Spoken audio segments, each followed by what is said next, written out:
I always knew something about my wife's yoga habits felt aspirational. Not in the look at her warrior pose kind of way. No, I'm talking about the way she said namaste like it was an apology and a threat at the same time. That, and how she suddenly became interested in yoga retreats. In the Carpathians. With no cell service. For 10 days at a time. It started 3 months ago. Her name's Marina. And for a long time, I believed she was my home, the kind of woman you build a life with, not just a weekend. We had our routines. I cooked. She critiqued. She painted. I paid. She posted filtered photos of candles beside open books she didn't read. But I told myself that was just her aesthetic, a little dramatic, a little curated, but still real underneath. Until she vanished to yoga and the Carpathians again, her third trip in as many months, and left behind a scarf that smelled like foreign cologne and lavender lies. Still, I said nothing. Because saying something means you care. And I'd started to suspect that caring about someone who doesn't care back was the emotional version of punching a wall and expecting it to apologize. The first time I felt the hair on my neck rise was during her second trip. Her best friend, let's call her Eva, had dropped by to check in.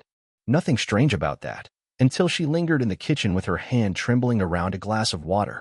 She looked at me the way someone looks at a man who doesn't know he's being filmed on a hidden camera show. "Everything okay, Eva?" I asked. She opened her mouth, closed it, then just nodded and said, "She'll be back soon." I didn't know it at the time, but Eva was cracking. It turns out watching your best friend live out her own personal soap opera while dragging a decent man through mud takes a toll on the soul. But I'm getting ahead of myself. The point is, Marina was gone. Again. Out there somewhere on a mountain doing poses named after animals, supposedly finding herself while I tried to keep the houseplants alive and the silence from swallowing me whole. What I didn't realize was that while she was chasing alignment, someone was about to bring everything into focus for me. Eva cracked 3 days into Marina's latest yoga disappearance. It was a Tuesday, cold, gray, the kind of day where the sky hangs low like it's eavesdropping. I was in the garage, reorganizing tools I never used, pretending productivity was a cure for loneliness, when I heard a knock on the door. Not the front door. The side door. The one no one ever uses unless they've got something to say that shouldn't be overheard. I opened it, and there was Eva. No makeup. Eyes red. Hands full, one clutching a folder, the other a bottle of something brown. "Can we talk?" she asked. I stepped aside. She walked in without waiting for an answer, which told me more than any words would have. We sat in the kitchen. I poured us both a drink. She didn't sip. She stared. At me. At the table. At the folder between us. Finally, she said, "I can't watch it anymore." I told her I wouldn't get involved, but I didn't know how deep it went. "What are we talking about, Eva?" She slid the folder across the table. Photos. Screenshots. Dates. Conversations. The first photo was Marina in a hotel lobby in Bucharest, not exactly the Carpathian mountaintop she'd claimed to be meditating on. The second? Her, wrapped in a towel, leaning on the chest of a man who looked like a cologne had got drunk and joined a motorcycle gang. The name Andre popped up often in the messages. So did phrases like, "He suspects nothing and can't wait for next weekend." Every page turned felt like peeling back the skin of a lie I'd mistaken for marriage. I didn't speak. I didn't cry. I didn't ask why. Because I already knew. She'd been slowly vanishing from our life for months, emotionally, then physically. And here was the proof. She hadn't gone to find peace. She'd gone to find someone who wasn't me. "I didn't know how to tell you," Eva whispered, her voice shaking. "She said you were dull, predictable, that you wouldn't understand." I chuckled. Not from humor, from disbelief. She's not wrong. I didn't understand. Until now. Eva reached for my hand, but I pulled it back. Not from anger, from clarity. "Thank you," I said. "You did the right thing." She left shortly after, wiping tears with trembling fingers. I didn't comfort her. Not because I didn't care, but because something had shifted in me. It wasn't heartbreak. It was something colder. Something sharp. I picked up the folder again. Stared at the photos. The messages. Her smirk. She thought she was playing me. But now I had the script. And I was ready to rewrite the ending. She came home on a Sunday. Of course she did. That's when saints return from pilgrimages, right? The afternoon sun filtered through the living room blinds like God himself wanted a front row seat. I'd left the house just as it was. No dramatic packing, no broken frames. Just quiet. Except for the envelope on the hallway table. Inside, a copy of the court summons. a note from my lawyer, and a single sticky note from me. Namaste. Logan. That was all she got. According to the neighbor, who gave me a full play-by-play like it was a season finale, Marina arrived just after 3 p.m., still in yoga pants, still wearing that smug serenity she always brought back from her retreats, as if stretching your hamstrings in betrayal somehow counted as spiritual growth. She walked in expecting candles and maybe a bouquet. Instead, she met legal separation and an empty house. My car was gone. My scent was gone. All that remained was silence and the echo of her own decisions. And when she read the envelope, the neighbor said she just stood there for a long time. Then she sank to the floor like the air had left her lungs. Like she was the victim. It was poetic, in a twisted kind of way. All that mindfulness, and yet she never saw this coming. She texted me later that night. I let it sit for hours before opening it. Logan, what is this? What's going on? Why are you doing this? I didn't respond. She followed up. We need to talk. Don't throw everything away over a misunderstanding. A misunderstanding. That's how she framed it. Like I'd tripped and fallen into a conspiracy. Her final message was the best. Please, let's just fix this. Whatever it takes. Whatever it takes. That made me laugh out loud. Because it turns out fixing something means very little when you've spent the last year drilling holes into the foundation. She called too. Several times. I let them ring out. Because I was busy. Busy with my lawyer. With bank records. With making sure that every financial tether that tied us together was now cut with surgical precision. This wasn't an argument. It was an extraction. And Marina? She was about to learn that the quiet ones don't just leave. They plot. They wait. And when they move, it's permanent. Marina didn't crumble. Not outwardly. Not at first. No, she did what she always did. She pivoted. Like a gymnast on a balance beam. Only this time she was teetering on a lie, and the beam was on fire. Her first move was classic, confusion. I don't understand what this is. Are you seriously divorcing me? Over what? She typed that one exactly 7 minutes after the court notice would have finished being read. I know because I timed it. Predictable as a sitcom rerun. Then came minimization. Look, if this is about the retreat. I told you I needed space. I needed to find myself. I never said I was perfect. Of course. It wasn't betrayal, it was growth. Infidelity rebranded as a self-discovery project? As if sleeping with a guy named Andre in a spa resort with mood lighting and cucumber water was just step 7 in her healing journey. Next came manipulation. Her voice cracked just enough over the voicemail. Logan, please. Don't do this. We've built a life together. This isn't you. You're not a quitter. She tried to pull the rug of guilt under my feet. I didn't move. I just leaned back in the temporary apartment I was renting, sipped my tea, and listened to her spin a story where she was the victim of emotional abandonment, while I was still holding the photos of her in another man's bed. Then she escalated. On the 3rd day, she showed up at my office. Now let me pause here, because nothing prepares you for your soon-to-be ex-wife marching into your workplace wearing the same outfit she used to seduce yoga instructors in. That tight serenity look. Hair in a bun so tight it could hold a secret. I was in a meeting when the receptionist buzzed me. Logan, your wife is here. Says it's urgent. I looked at the man across from me, Dave, my co-founder, and he gave me that look. The "do we need security?" look. I nodded. Tell her I'm unavailable. 10 minutes later, she was still there. Then 20. Eventually, she left a note with reception. Just 4 words scribbled in rushed handwriting. You owe me this. Now, let me be clear. That line hit different. Because it wasn't just manipulative, it was revealing. You owe me this. Not, I miss us. Not, I made a mistake. No apology, no remorse. Just a declaration that I, the man who spent years holding up the scaffolding of our marriage while she wandered off into emotional sidewests, somehow owed her something. I folded the note and placed it into my desk drawer, right next to a printed copy of her text conversation with Andre from last month. Still thinking about you. Logan has no clue. LOL. Yeah. Hilarious. Back at the house, the one I was no longer setting foot in, Marina was spiraling. Eva, bless her whistleblower heart, gave me updates. Not because I asked, but because guilt has a loud conscience. She's not doing well, Eva said on the phone one evening. She's pacing, drinking wine at 10 a.m. Keeps replaying voice memos on her phone like they're going to give her a different answer. Let her pace, I said. She needs to sit in the echo. Eva was quiet for a moment. She keeps saying she didn't think you'd actually go through with it. That part made me laugh. Not because it was funny. Because it was proof. She thought I was bluffing. Marina was so used to people absorbing her damage that she thought I'd be the same. Just another guy who'd weather her storms and hand her a towel after.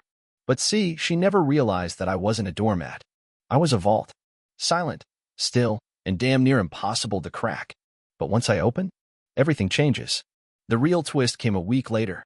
Apparently, Andre, the lover, the soulmate, the Carpathian connection, ghosted her. Not right away, of course. He played along for a bit. Probably told her she was strong, beautiful, brave, the whole "you're so different" script. But see, men like Andre? They don't stick around when the fantasy becomes real. They like stolen moments, not mortgage talks. They like hotel sheets, not laundry baskets. And once Marina lost her safety net, she became heavy. Real. And Andre? He wasn't built for real. Eva texted me a screenshot. Marina's message to him. I left everything for you. His reply? I never asked you to. Brutal. Efficient. The kind of text you don't recover from. That's when she tried to crawl back. Late one night, my phone buzzed. I glanced at the screen. Her name again. This time, a voicemail. I know I hurt you. I was stupid. I thought I needed more, but there's no more without you. Can we talk? Please, Logan. Just talk to me. No sobs. No hysteria. Just that quiet desperation that creeps in when a woman realizes she burned the wrong bridge. I didn't reply, but I did save the voicemail. Because I'm not done yet. She thinks heartbreak was my revenge. That the court summons was my punchline. But she hasn't seen the final act. I never raised my voice. Never threw a dish. Never begged her to stay. Because real revenge isn't loud. It's methodical. While Marina left soggy voicemails and soaked through Eva's wine rack, I sat in silence, drawing a blueprint for her reckoning. Let me walk you through it, not because I'm proud, but because if you're going to dismantle a lie, you should know every bolt you loosen. Step 1. Financial excision. I met with my lawyer, Gerald, a quiet, balding man who spoke like every sentence had a footnote. We combed through the accounts like archaeologists brushing dirt off bones. I'd always handled our finances, a fact Marina likely forgot when she started spending money like betrayal was a budget line. We found it all. The Venmo payments to A. Black for wellness consultations. The boutique charges from cities she swore she'd never been to. The hotel receipts, and not the kind you get from chain motels. These had robes, spa menus, and champagne welcome packages. Gerald said, we can push for fault-based proceedings. I want everything documented, I said. And I want it clean. Assets divided? Strategically. I began shifting money. Not illegally, just responsibly. The savings account I'd set up 5 years ago under my name only? Suddenly, that became a trust. For me. And later, for someone worth trusting. The house? Co-owned? Yes. But I'd paid 93% of the mortgage, and I had the receipts. My name was on every utility bill, every maintenance invoice, every paint sample swatch she ignored because it wasn't sun-kissed enough. Step 2. Reputation management. I didn't go to friends. I didn't run to family. But I did collect statements. Eva, loyal Eva, agreed to write a signed affidavit detailing what she knew. Dates. Conversations. Screenshots. She even handed over a photo she'd taken on her own trip to the Carpathians, where she spotted Marina at a luxury cafe with Andre. They weren't subtle, she told me, disgusted. Good. I wanted the judge to see just how unsubtle betrayal could be when it thought it was untouchable. Step 3. Controlled detonation. That's when I called Marina. First time since she came home to a court order instead of a kiss. She answered fast, too fast, like she'd been waiting by the phone pretending she wasn't. Logan. Her voice cracked. Meet me for lunch, I said. Neutral ground. You want to talk? I heard it. That flicker of hope. Like maybe the prodigal wife was about to be forgiven. No. I said flatly. I want closure. You want that, right? She agreed. Of course she did. We met at a quiet little restaurant we used to like. White tablecloths, lemon water, the kind of place where people pretend they're okay. She wore soft makeup, hair curled just enough to say I'm trying but not desperate. A necklace I gave her 3 years ago probably thought it would earn nostalgia points. She smiled when I sat down. I didn't smile back. I want this divorce handled swiftly, I said. Straight to business. Cleanly. No drawn-out courtroom drama. Okay, she said, confused.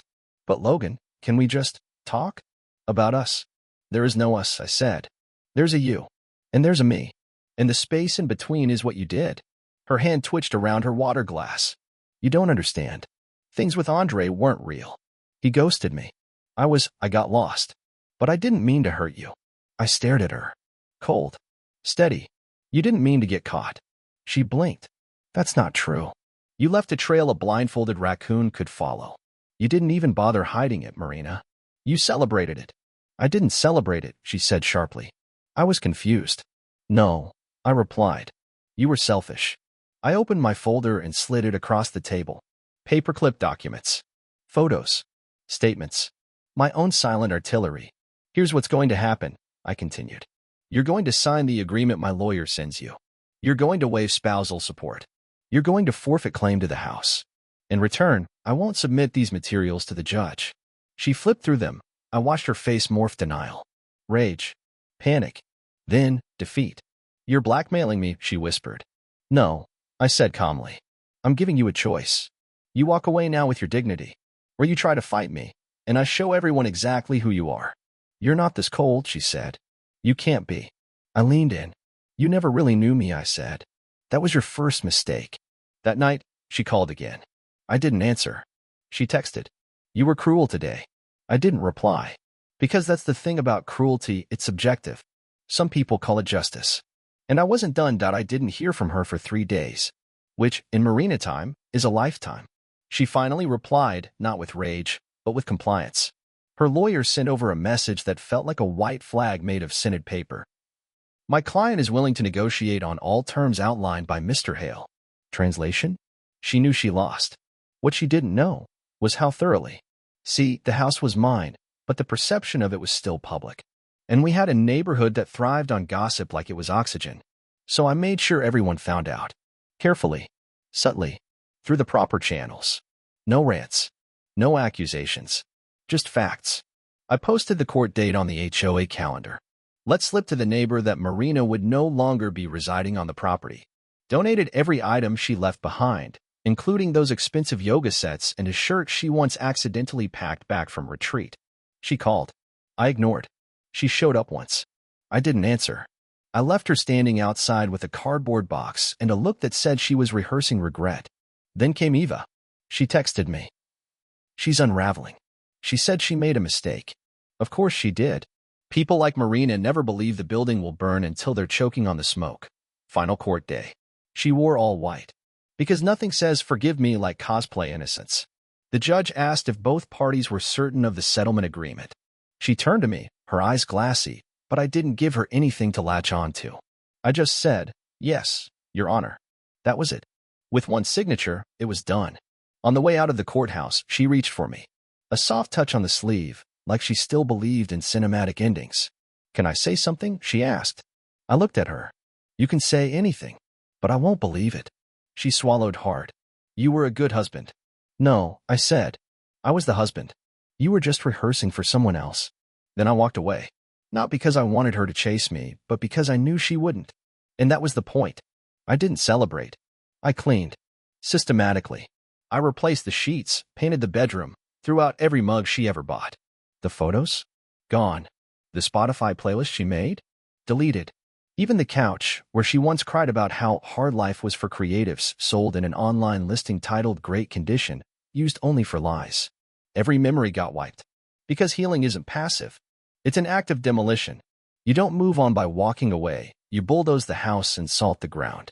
I didn't go on rebound dates. Didn't post cryptic quotes. I just lived. Quietly. Intentionally.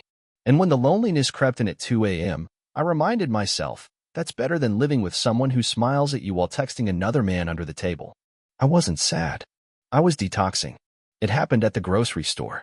Months later. She was in the same aisle. Hair longer, face tighter. A different man at her side, not Andre. Not a clone of him either. She saw me. He didn't. I gave her a nod. She opened her mouth, probably to say something soft, reflective, tragic. But I just pushed my cart past her like she was the free sample lady offering expired cheese. Later that night, she messaged me. You really never looked back, huh? I replied with the truth. You made sure there was nothing worth looking back to. No response. That was the last message she ever sent. 6 months after the divorce, I found out Andre, the mountain lover, was in legal trouble. Fraud. Tax evasion. Something about a cryptocurrency scheme wrapped in a yoga app.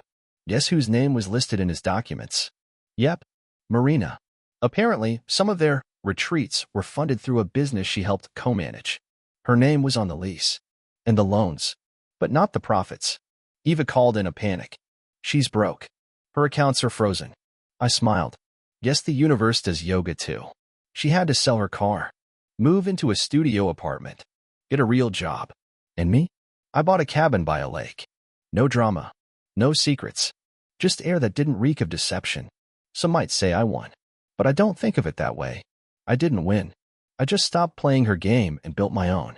One where peace isn't something you beg for. It's something you choose. And Marina? Well, last I heard, she's still searching for herself. Somewhere between a yoga mat and a court date.